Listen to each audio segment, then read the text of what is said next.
আজান হয়ে গেল, যাই তানবীরের যাই ডাকে নিয়ে আসি, নামাজটা পড়ে আসে তারপর আবার খাবো। যাই তানবীরের ডাকে নিয়ে আসি। তানবীর, চল আজান দিয়ে দিছো তো, নামাজ পড়তে যাবি না? যাও, আমি আসছি। চল চল, আর 5 মিনিট আছে। জাতি লাগো, আমার একটা এক রাউন্ড আছে, আমি খেলে আসবো। নামাজটা পড়ে আসি, খেলা যেত না? আচ্ছা যাও, আমি আসছি। আচ্ছা তাহলে তুমি আসো, আমি নামাজ পড়ে আসছি।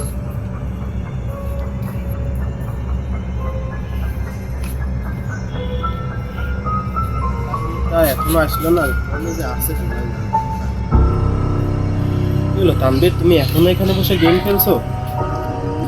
বললাম মনে এটা কোনো কথা? তুমি কি জানো তুমি এই যে এক ওয়াক্ত নামাজ কাজা করছো, এর জন্য কিয়ামতের দিন তোমাকে আল্লাহর কাছে কঠিন হিসাব দেওয়া লাগবে।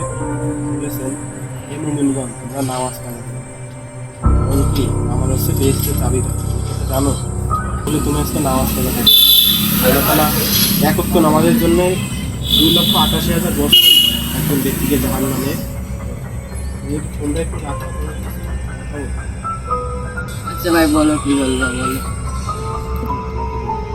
এই যে আল্লাহ তাআলা আমাদের 5 ওয়াক্ত যে নামাজ দিয়েছে, এই নামাজটা কি আমাদের প্রতি একটা নিয়ামত না? আমরা যখন 5 ওয়াক্ত আল্লাহর কাছে সেটা দিই, আমরা যে হক আল্লাহর কাছে আছে সেই হকটা আদায় করি।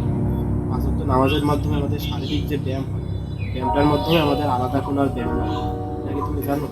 অনেক উপকার আছে নামাজ, তুমি পড়ো, অনেক উপকার আছে। সবাইকে নামাজ পড়তে